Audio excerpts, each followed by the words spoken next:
You know what else I like? I like pie. Pie is good. Cake is superior. Cake is good. Cake is superior. I think it depends on what kind of cake and what kind of pie, really. Well, I'm willing to admit some leeway. For I instance, I'm not a fan of apple pie, but like a chocolate cream pie. See, I like when it comes to fruit pies, I like having cold fruit pies. I don't like having a piping hot apple pie. No, I like it when it's cooled down. Mm-hmm. So all the flavors have had time to mesh together. It was a good time. That makes perfect sense.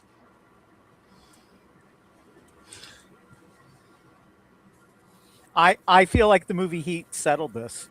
Waingro was pro pie, and Waingro was the worst. So anything he says was clearly bad. Man, it's been a long time since I've seen Heat. Yeah, I saw that once in the theater, and I remember it being good, but I don't remember there being a pie conversation. That was back in the video rental days. Yeah. So I remember renting it at one point. It's Michael Mann's magnum opus. I great heist movie, great crime movie. Come on, guys. No, it's a good movie. I saw it. It was an excellent film. You're supposed to own a copy of it and make it your entire personality, Jacob. I save that for the movies I 100% thoroughly enjoy. Okay. Where you got that, we're talking, like the 13th Warrior and Big Trouble in Little China. The things that are guaranteed. If this is on when I happen to see it on television, I am probably going to watch it until the end. Well, yeah, obvious choices there for any of us who grew up in the 80s. So Loki has joined us, by the way. Welcome. Yes. Lafayette, I have returned. So we are live right now, just to let you know. So make sure that whatever you say is for public consumption. I wouldn't recommend admitting to crimes right now.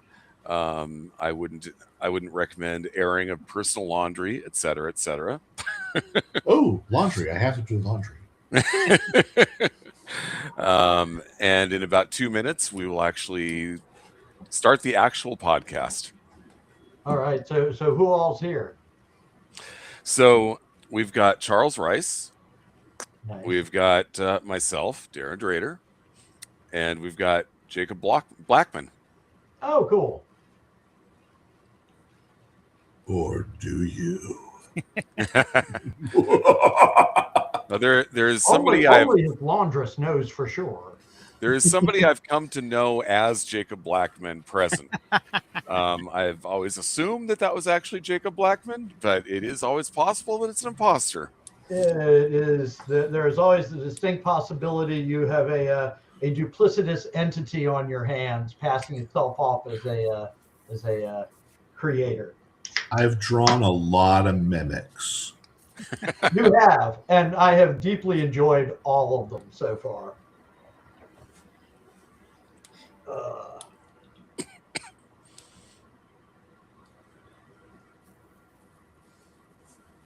So are we doing straight up audio, or are we doing video as well?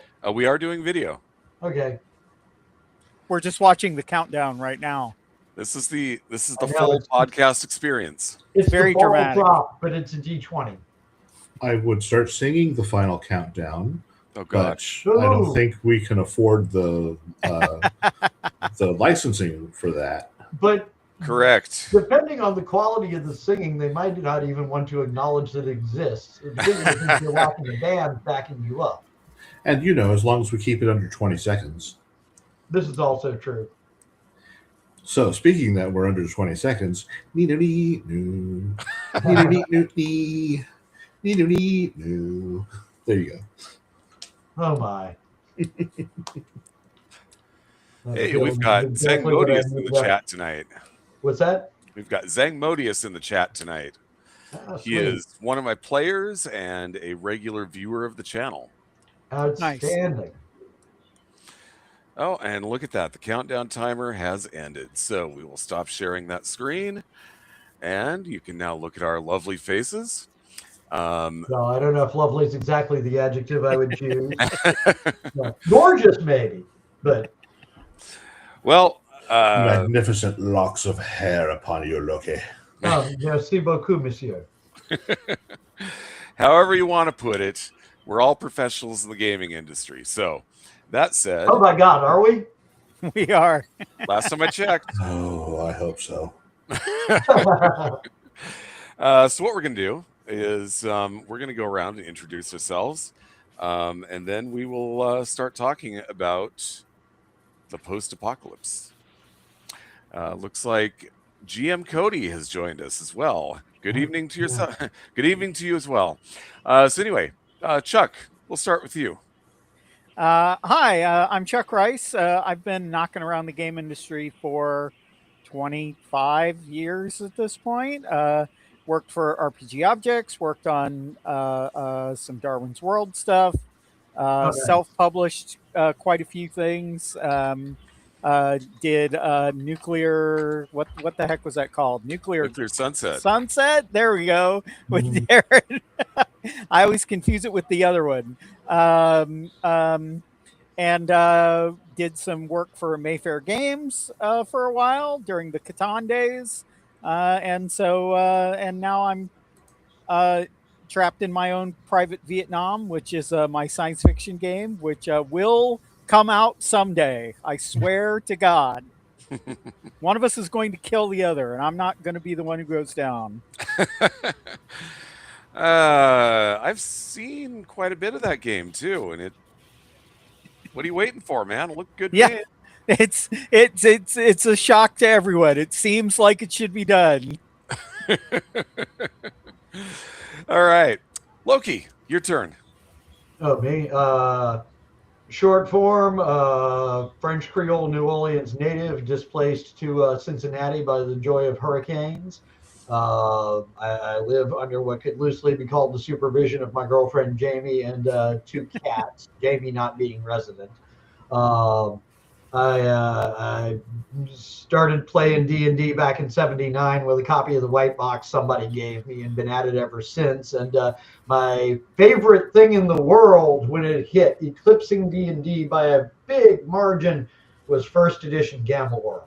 Sweet. Excellent. So, and all of my various campaigns have visited the spaceship and the barrier peaks at one point or another, just different riffs on it every time.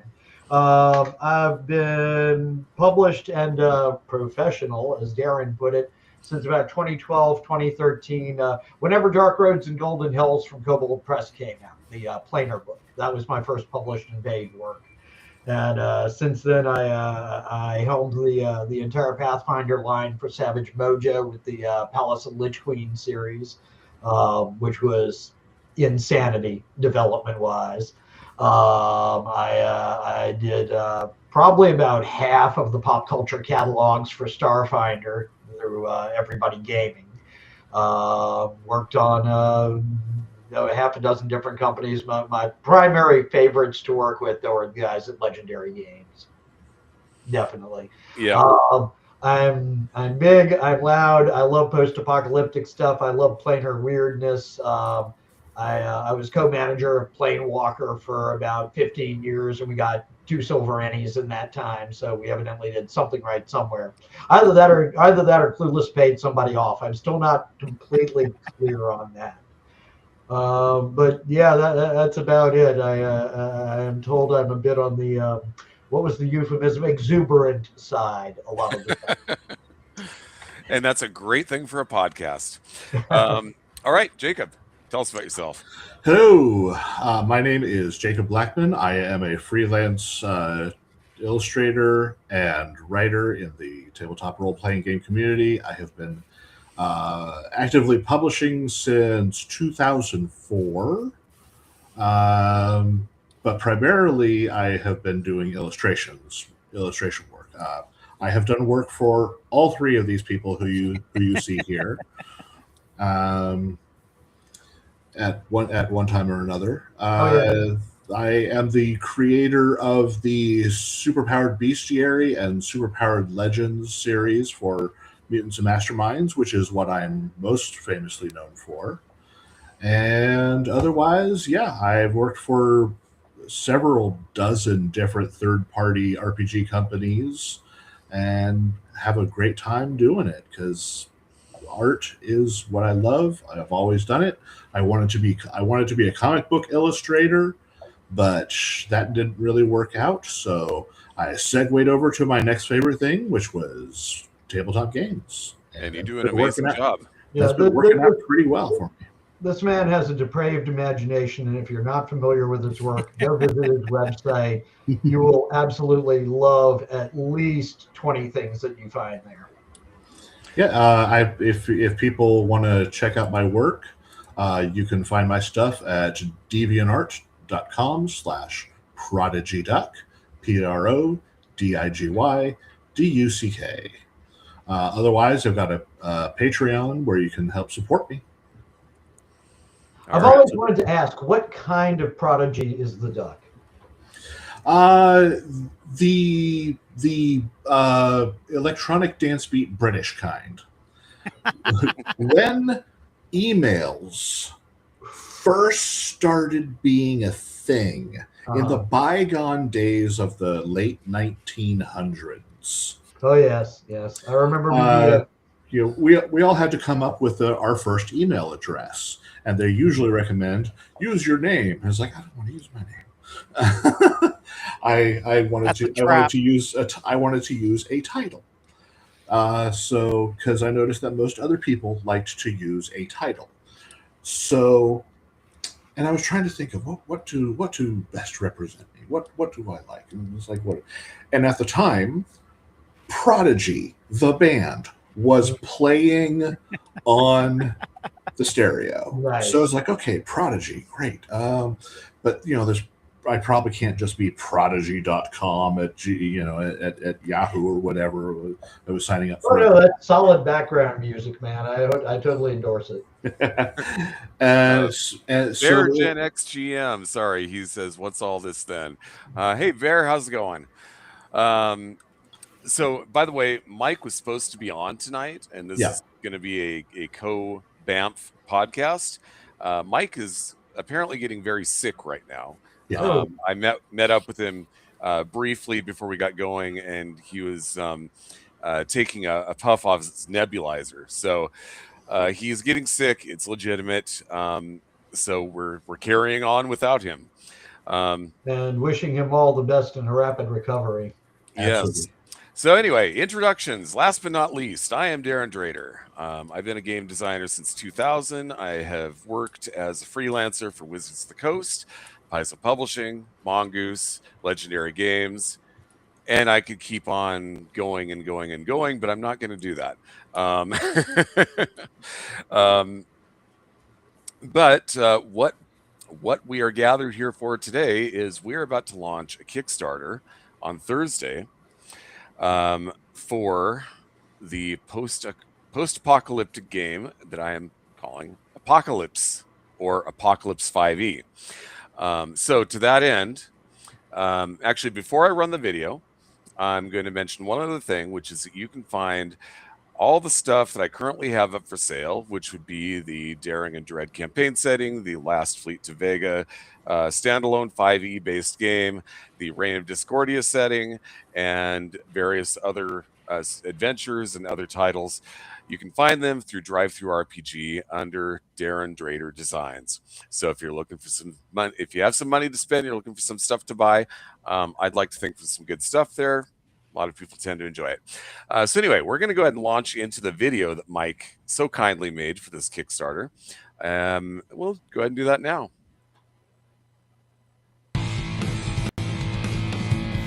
Humanity didn't collapse, it burned! Fire, radiation, bioweapons, rogue AIs.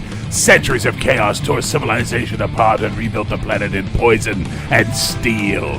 From the ashes rose the survivors, mutants, scavengers, degenerates, warlords, machine hybrids, and relic hunters, each fighting to stay alive in the radioactive ruins of North America. This is their world. Welcome to Apocalypse, a complete standalone tabletop role-playing game built on the foundations of 5e and redesigned from the ground up for post-nuclear adventure. No other rulebooks, no conversion, no guesswork, everything you need to run a brutal, high-octane campaign straight out of the book.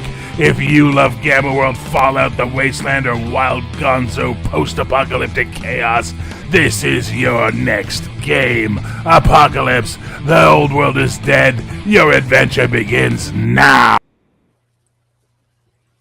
Yeah, All right, so what do we think of that, huh? I heartily approve.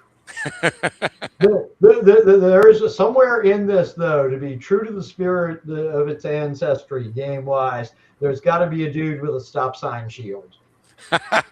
Oh, 100%. I agree. I don't have that piece of art yet. Maybe Jacob could help me out at some point. I'm pretty sure I've already drawn it. Outstanding. I'm not surprised. But let me know if the noisy cat is too much interference, and I'll shoo her out. Zangmodius says, ROD being Reign of Discordia, is fun. I may be biased. That's because he's in my game. Who's GM Cody out there? I see a Le Bon Temps Roulette on there. I am going to assume that GM Cody is a regular viewer of the BAMF podcast because I do not recognize him on my channel. Hey guys, if you're watching this channel for the first time, feel free to subscribe, or even just follow it. The more the merrier. On this channel, we typically play actual games twice a week, actually on Thursdays, and then every other week on Mondays. So if you like watching live play, go ahead and follow us and join us when you get the chance. So anyway, talking about Apocalypse5e. I'm the person with all the answers. Do you guys have any questions? How gonzo is it? How gonzo is it? How preposterous can I be? Can I play a bear who can drive a car? Oh yeah, that's easy. That's a low ante. Man. Okay. One might say that's just a bear, but you know, whatever. Yeah, awakened animals are totally legit for mutants. I agree. Two-headed bear. I agree. So to answer your question, I think that level of gonzo is certainly possible. Mutant animals are going to be represented in the game. Excellent. So Nutria. And there will also be a system for road warrioring. So yeah. Perfect. Can I play a plant who can drive a car?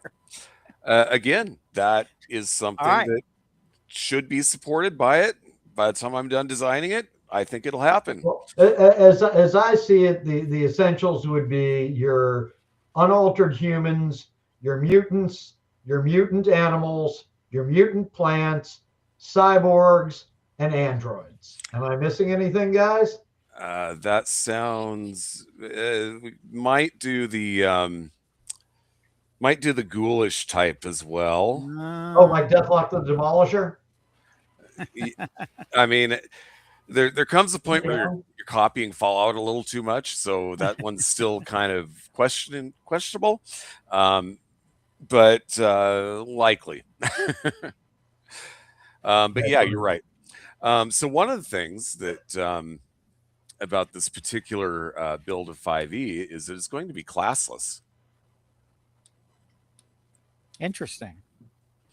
I mean, Yeah. being the approach. And the reason, to my way of thinking, is that in the post-apocalypse, there's not going to be structured things for you to do, structured careers. Yeah.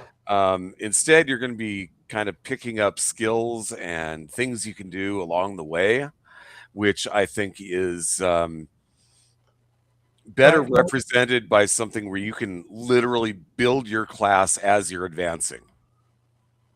So kind of like the way 07 operates once you go past 7th level. Probably. Basically, the idea of 07 Pathfinder was for more modern style settings. It was the Pathfinder version we did Bloodlines and Black Magic under at Storm Bunny Studios. I didn't get to work on the core book, by the way, just one of the supplements. But basically, once you hit 7th level, you stop gaining levels.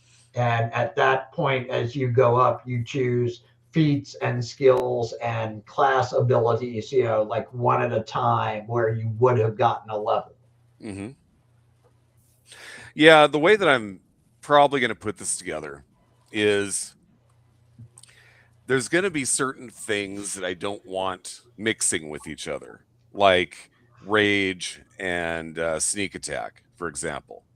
And there will be subclasses because you will become the most powerful character ever.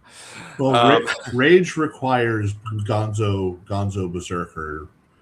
Sneak attack is precise. Yeah, which doesn't. Yeah, they're in opposition, in my opinion. Yeah, you can't have both. Right. So there is still going to be the subclass, and the subclass is where I'm going to introduce kind of these channeled paths. Like rage, like sneak attack, that type of thing. But for your average level, you basically go in and it's a lot like feats. It's a lot like picking up feats, really. You're going to have your pool of class abilities, and as long as you qualify for the class ability, you can take it. It's going to be that simple. And I'm going to have a huge selection, so as to not make it, so that each path is too narrow. If you know what I'm saying. Yeah. So give it a spine and let people build what integument onto that they wish. Exactly. But still levels? Still levels, yes. Okay. All right. So not the full, because the other way to do it, if you ever saw the Mike Merle's godlike conversion for 3rd edition D&D, he was literally letting you spend experience points for specific abilities. Mm-hmm. But you're still going to have levels. It's just at every level, you're just going to get to pick from a la carte. That would annoy me because I've become very used to many years of milestone leveling rather than XP. Yeah, the way that I designed Shadowhawks is very similar to that, actually. Mm-hmm. And you've seen it. Very few people have seen. Very few people have actually seen this one. It's not my biggest seller, but I think it's a fun game. But that's what you do is as you earn XP, you take that XP and you spend it on various things. So we're not doing that with this one. It's still milestone leveling. But it is classless milestone leveling. The closest thing you're going to have to a class is your subclass. Nice. I like the simplicity of the approach. Another one of the big differences is that at some point, when they were working on 5th edition, Wizards of the Coast decided it's a good idea for all PCs to hit about 70% of the time, which I've heard from many people gets boring. Yeah. And as somebody who runs it, I find that kind of boring.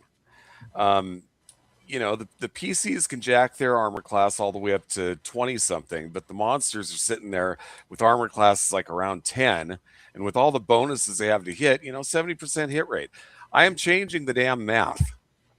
I've already worked out a mathematical system that works like the monster creation system that's already in the 5e DMG, but not the 5.5. Don't ask me why. Although I have changed it so that the armor classes are a little higher and the hit points are a little lower. Because the way I see it, what is the point of even rolling to hit if you're virtually assured that hit? There's no. I think there's a place for a return to the no, you have to earn it approach. Exactly. Even if I mean, rolling if you have to go to great lengths to earn it, then like in my game, if people want to feed out of one of the supplements or something, they got to basically road trip and find someone to teach it to them. But you got to work for it. Then you value it more. Its loss or your temporary deprivation has much more impact, and they're much more invested in it and tend to take a lot more pride in it, rightfully so. Mm-hmm. What do you think, Master Jacob?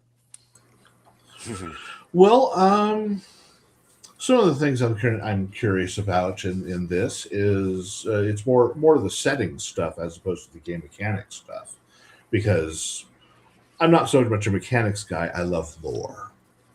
So it's like, how much of this setting is going to have is there going to be magic or psionics? Is there going to be Psionics, yes. Magic, no. Okay. Yes. I loathe the idea of magic in science fiction settings. So Nice. Perfect. what- Are you using a custom system? Are you going DreamScard compatible? What are you doing for the psionics? That's my meat and drink. I already have a psionics system which I worked out for Reign of Discordia 5th Sweet. edition, which I'm just going to copy paste. Nice. Okay. Oh, Do you have factions and Oh, yes. nations and stuff and already in mind? Yeah, as a matter of fact, city states, man. City states rock. so I'm gonna show you the map, which I know isn't exactly the question that you asked, but I'm gonna show it anyway. Oh, maps are always welcome. Yes, indeed. Cartography for the win. So this is the map of the American wastelands. It may not be completely finished. I might change some names here and there. I can't quite tell because it's small on my screen. Is New Orleans underwater? Ooh, almost. All right. There's enough there to work with, because when I work on the Deep South, I'm definitely doing a treatment of my hometown. Oh yeah, and that's part of the fun of the genre too. So I'm seeing like intelligent nutria people mafia, among other things. and that's going to be the fun thing, is that to some extent there's going to be new groups in each region. Now, obviously, we can only put so much into one book, but a good portion of this book is going to be the Gazetteer of the American Wastelands. Nice. And that is a piece of the project that I plan on handing you, is the American South. Oh yeah. Oh yeah. I've already got visions in my head for Biloxi and Miami. Mm-hmm. Just as I will be doing probably the 4th interpretation since I've started this, of doing the Pacific Northwest. Yeah, you and I get geographically typecast, but neither of us seem to mind it. Yeah, well, I mean, it's my own doing, really. I started doing post-apocalyptic gaming stuff with Gamma World when it was the alternative version. Yeah. And I wrote up this fan-created thing called the Darkland Empire. And the Darkland Empire is where I took the Inland Empire, Pacific Northwest, which is where I live and where I'm from, and post-apocalypticized it. Good vocabulary word, opera clap. And since then, I've done that for D20 Apocalypse, which I worked on with Owen Stevens, who we all should know. I've done it for Nuclear Sunset Pacific Northwest, and here I am doing it again. So, but this is also going to be, I mean, there's going to be a lot more to it, obviously, than just this one section. So, unlike the Pacific Northwest product, I'm going to be able to kind of pull it back and look at other things as well. So that'll be kind of cool. Nice. So, what other questions do we have? Well, okay. So, this is a setting question. Have you got a particular point of technological advancement in mind for when the chaos brought everything down? You know, are we looking at possible Star Trek level relics, or are we looking at stuff that's more modern day, like in Planet of the Apes? It's a very important distinction. It's certainly not going to be Star Trek level, but it will be more advanced than we are today. A couple of hundred years. I can So see something that. more cyberpunk level. Probably. We're Well, talking. if we're doing cyborgs, we actually kind of need to go to that level at least. Exactly. So yeah, the existence of cyborgs means that we've got to have artificial intelligence. We've got to have robots. Now, the thing is that we are probably within 5 years of that right now. Yeah.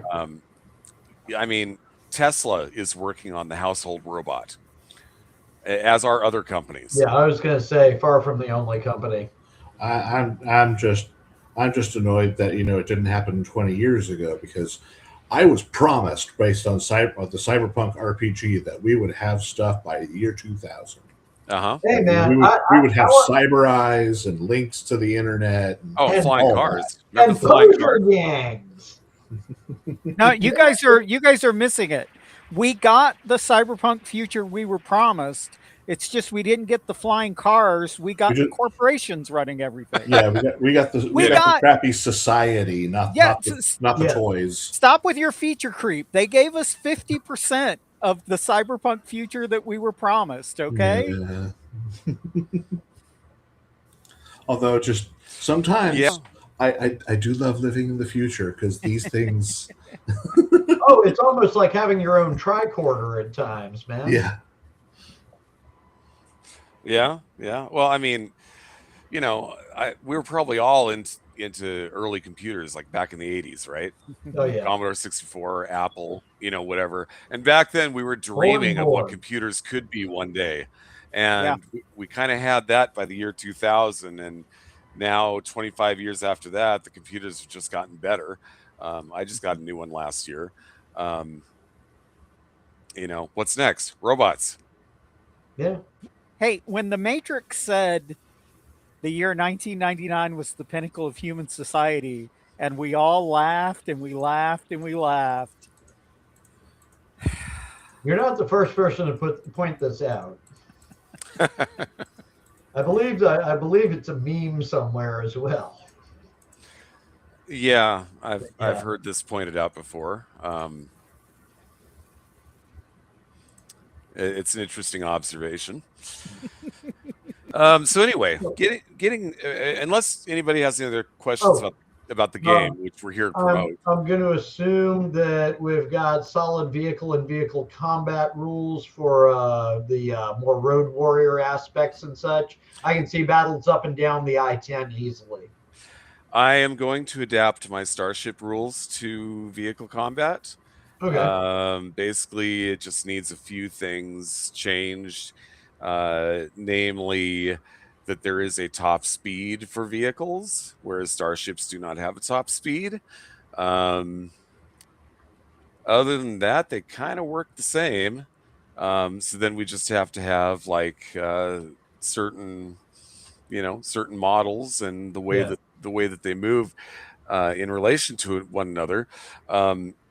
Due to the fact that a lot of this is going to be taking place on broken roads and stuff like that, instead of moving like one hex per, say, 10 miles an hour, I think it's going to be just calculate the differential from one vehicle to the next. That's what I was going to suggest. I've used that to great effect, and you run out of map very, very fast. Exactly. Yep. Otherwise. But if you're just tracking where they are relative to each other and allow the driving checks to close and open the gap there, you can actually build some nice cinematic drama at the table with the chase. Yep. Agree. We're totally on the same page on this one. So lasers, yes or no? You and I think alike on a number of things. I know, it's scary. What was that, Chuck? I said lasers, yes or no? I'm Oh, yeah. asking the hard-hitting questions I that vote people yay. want to know the answers to. Absolutely, there will be lasers. All right. All right. As long as I can get my pew pew on with my bear, I'm all But in. but we can't do laser swords, can we? No, Damn. It's not a no laser lightsaber, it's a swords, laser sorry. beam sword. Totally different. Yeah, I don't know. Yeah, that It's almost a bit like worn out. mhm. I think at this point. Oh, I Well- know. My first Gamma World character had one though. So, it's so much a part of a certain science fantasy franchise I know. that at this point I kind of feel like having that. Damn it! If I'm plagiarizing anybody, it's the Sun Sword from Thundar. Thundar the Barbarian. I can see Yeah. that. I can Yeah, see that. Thundar was my introduction what to I'm that kind of seeing, thing. yeah. I mean, when I ask about Gonzo, keep in mind that's one of my big inspirations. Hmm. Well, I'll tell you what. As I'm working on this, we need to keep the conversation going because I want there to be a level of Gonzo in it, Uh-huh. and that's one way to do it is to keep bouncing things between each other. Oh, look, I'm totally picturing like 6-armed mutants riding into battle on giant grasshoppers. I see no reason why that couldn't happen. As a matter of fact, in Nuclear Sunset, we had the mutant frog army, Nice, Oh, which wow. made it onto the cover of the novel that I did for that setting. nice. Well, Now you see, everyone now goes to Frogtown eventually. Yes. we need to develop either a faction or an opposing we need the mutant toad people now, Hmm. because you already got the frogs. Now you need the toads.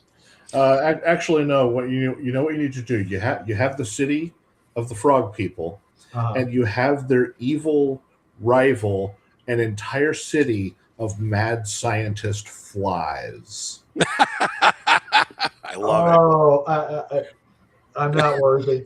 I love it. Nicely done. Keep in mind, these are going to be the exceptions, not the rule. The rule is going to be, Dad. it's if you don't have normality somewhere, then the crazy stuff gets to be a little bit, I a know. little too normal. The They'll be mad pushing. scientist flies create armies of giant bugs and just throws them out into the wasteland. Oh shit! Damn, it's gnats. So anyway, I think we've actually spent quite a bit of time on the game here. I wanted to talk a little bit about what our post-apocalyptic influences are, because I know there's a lot of them. For me, I think it started with the Road Warrior. Outside of gaming, for Yeah. gaming, it was Gamma World and Fallout. But for me, it was the Road Warrior, and then Mad Max Beyond Thunderdome. What about you guys? For sure, Fallout and Gamma World, I would say, were huge for me. Road Warrior as a game concept was always a bit too vanilla, I guess I would say. But Fallout always hit the right kind of note, I felt like. Gamma World was a bit too gonzo, so Fallout was always in my heart of like just weird enough. I would agree with that, actually. Fallout was the first role-playing game, whether it be computer game or not, whether it be computer tabletop, that was post-apocalyptic. And so for me, it's like that's like right down the middle, like right where my brain is at. Yeah. And then someone in the chat mentioned Walking Dead, obviously, as a guy who wrote a zombie apocalypse game after zombies, The Walking Dead is also huge. Like that is as grim as it gets, although it has a bit more gonzo than people give it credit for. They do have a guy with a tame lion, leopard. What is that guy? Well, they did until the zombies tore it apart. Of course. I Spoiler. mean that's going to happen. Yeah. Yeah. So this will not be a zombie game. There Right. might be ghoul types, but they're not gonna be truly undead. They will be living. They will be undead. irradiated. Yes, irradiated, falling apart type people. Jacob, what about you? Well, for influences, I never actually played Gamma World. My actual first post-apocalypse game was Rifts. Take that as you will. As in terms of outside of gaming influences, I really do enjoy, as we mentioned, Thundar the Barbarian. That was probably the first thing I ever did that introduced me as a child. And then, of course, you have all number of movies and shows that showed up during that era of time. Because the first Terminator film, when they have those flashbacks with Kyle Reese, it's like, I want to see more of this. Uh-huh. With the giant machines crunching the skulls. entire road of skulls. An iconic shot. Shall we mention Terminator Salvation? Yeah. We shall Sure. not. I liked it, frankly. I didn't have a problem with it. It wasn't great, but it wasn't awful. You know what I liked about it was we finally got that promise of this is the future. The world has been nuked. Humanity is fighting for its survival against robots, and we finally get that movie. Yeah. And it was originally supposed to be the first of a trilogy of movies, and then when it didn't do well in the theater, they went back to the original format, and they've done 3 sequels since then. They've all sucked. They should have stuck with Plan A, I think. Mm-hmm. But yeah, those are definitely some of the more noteworthy influences I've got. Besides that, I've enjoyed the Fallout games, but, peripherally. I've never actually played them, but the Fallout series that has been streamed, The TV show? That was wonderful. Yeah. Season And 2 is any right now. any of the Romero, zombie apocalypse films, those are always fun. Cool. Loki, what about you? Earliest was a novel called A Canticle for Leibowitz, which is Okay. wonderful little post-apocalyptic thing. Then a couple of years after that, Thundar the Barbarian hit, and I was instantly addicted to that. Any number of pulp novels that I can't remember the name of that we got 3 for $1 at Kmart and stuff like that. Did you ever read the Deathlands series at all? No, I didn't. I've read one of the books. I have a whole bunch of them digitally. I do intend to get back to it. It's a fun series to read, and it's very much like Fallout or Mad Max, something like that. Yeah, I need to make more time for relaxing reading. Yeah. I've never actually I didn't get to see Thundar the Barbarian when it originally aired, due to the fact that I got 2, 4, and 6 because I lived out in the country and those the only channels. So I never got the chance to actually watch it. I've heard a lot about it. I've never actually seen an episode. I'll send you a link. It's on archive.org. That'd be cool. But A Canticle for Leibowitz is actually interesting because in college I took a science fiction literature course. Yeah. And A Canticle for Leibowitz is actually one of the first novels that we read in that class. Yeah, my dad gave it to me when I was about 10 years old. Wonderful book and beautiful literary triptych. Honestly, at this point, I don't remember much about it. It's been about 30 years. Basically, it's three novellas strung together. The first one is about 80 years after the bomb drops in this little monastery where they started killing all of the professors and the scientists and everything. Proud to be simpletons, it's you intellectuals that got us into this, sort of movement afterwards. So this one physicist named Leibowitz runs and hides with the monks right after the war. And this is like a generation or so later where they have kept up the tradition of hiding books. They're bookleggers. And they That was the save part it. I remember. Yeah, and they save all this stuff. They don't know what it is. Like one of them does this beautiful illuminated copy of a transistor radio schematic, and things like that. Then the second one is about 150 years later when civilization's back, and it's at about medieval to Renaissance Europe levels, and there are tensions. And then the third novella, closing everything out, is the monks trying to prep the starship and get out because the bombs are about to drop again. And you've got mutants and other such all through it, but it's grounded in such a magnificently realistic feel. I mean, your mouth gets dry reading about the desert stuff because it's all in the middle of what becomes the kingdom of Texarkana. Mm-hmm. So yeah, that's one of my big inspirations. Road Warrior and such, obviously. Oh yeah, obviously, I absolutely love those. A very obscure 80s sci-fi film called World Gone Wild, starring Bruce Dern as a psilocybin mushroom crunching dispenser of wisdom in the desert outlands outside Vegas, where there's one source of water. And his little crew of mercenaries he has to put together because there is a cult leader who his holy book is Helter Skelter. Okay. And the cult leader is magnificently creepy and brilliantly acted by none other than Adam Ant. Cool. I've never heard of this one. It's obscure as hell, and it's just terrifically fun. It's a very simple, low budget movie.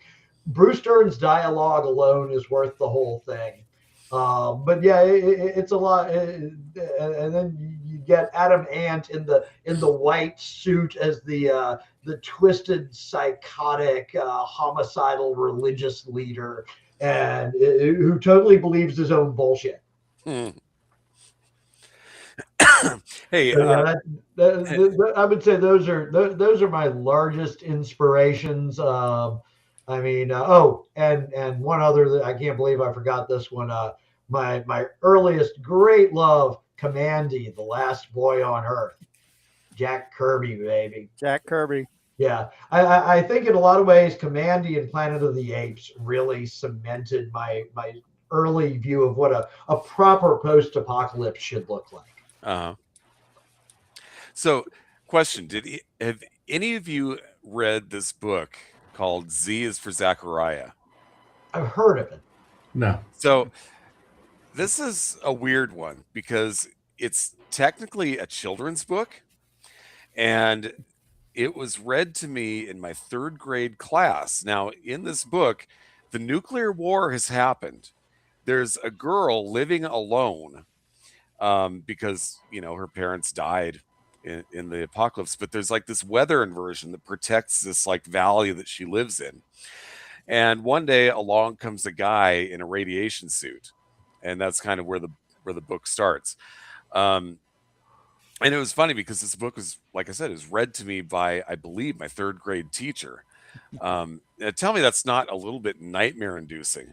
It's like, oh, you're in third grade, and suddenly you find out that there's these super weapons that could blow you up from hundreds of miles away. And by the way, even if you happen to survive that, then there's the radiation that's going to kill you later on. Mm-hmm. And if you don't, and then, hey, if you survive that, then everybody's going to be crazy after that. Yeah, I mean, and this is a lot to drop on a kid, right? Yeah. And so here's this children's novel, you know, which Hey, which Darren, totally goes to all that. Yes. if you really want to scare yourself, go look at translations of some German fairy tale books for children, like Struwelpeter. Yeah, or which contains lovely little interludes like the story of the guy who comes through with the big scissors and chops off the thumbs of kids who suck their thumbs too much and Oh, things like nice. that. Oh yeah, Nice. yeah. Struwelpeter is the one to start with. It's a collection of about 10 or 12 of them. Come here, buddy. You have a cat friend. I Who's that big have boy? 4 of them. Fortunately, they're not bothering me at the moment. Who's that big boy? They love to wait until I'm streaming and then jump up and get in my face. This Well, one it's the likes best time. This one likes to sit and yell at me. Say hello to the world, Puck. But in terms of some of the more recent post-apocalyptic films, of which there have been many, especially the monsters that come and destroy society because people make too much noise. Oh yeah. I've really enjoyed a couple of them. There was one with Nicolas Cage called Arcadian, which was a pretty good sleeper hit. I highly recommend that one. And there was another one which was a little more gonzo, but is still pretty good, called Love and Monsters. Oh, that's a great movie. I really recommend those. I finally got around to seeing the Book of Eli, and I quite enjoyed that. That's a great movie. It really is. That is good. I wouldn't mind watching it again. Yeah. It really, I think it does the genre justice. And then there's Starman's Son, much older Andre Norton book. Oh yeah. Our protagonist is bonded with a psychic cat, and he goes on an Arthurian quest into the irradiated city. Cool. And I believe there are chuds involved, Jacob, which makes it a book that you should read right away. Okay. I do always like Morlocks. Just in case people aren't aware, a chud is a cannibalistic humanoid underground dweller. Oh, okay. That takes me back a bit. Mm-hmm. See, what I was thinking was the movie Chud, which goes back to the 80s, which I'm not sure if it stood for that or not, to be honest with you. That is exactly what it's from. And then there's a Kevin Smith reference in Clerks 2 where he calls somebody a chud. So anyway, I didn't actually know that they were talking about Morlocks. Yeah. So anyway, we have been going for about an hour already, believe it or not. I think that we should probably, I was planning on going for an hour, so we should probably call it a night. But do we have any final thoughts? I will start with Loki.